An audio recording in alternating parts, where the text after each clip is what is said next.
کبھی ابو بکر صدیق ہے، اس طریقے سے رحمۃ اللہ علیہ من النبیین نبی ہے، والصدیقین سے ابو بکر صدیق ہے.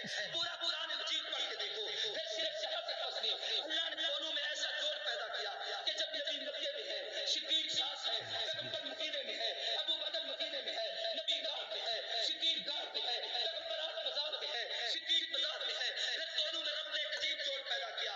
عمر ان کی بھی 63 سال، عمر ان کی بھی 63 سال.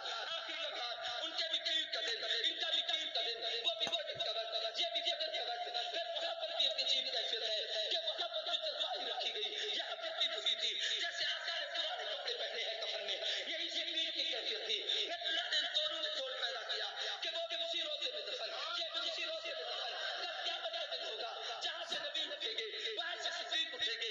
جب میدان محشر میں پہنچیں گے، جہاں نبی ہوگا وہاں ساتھ صدیق ہوگا.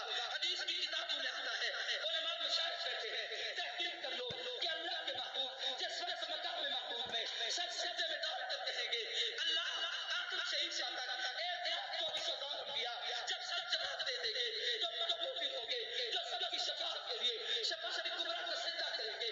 اب جب انتہا ہو جائے گی، اس کی شان کریمی جوش میں آئے گی. رب کہے گا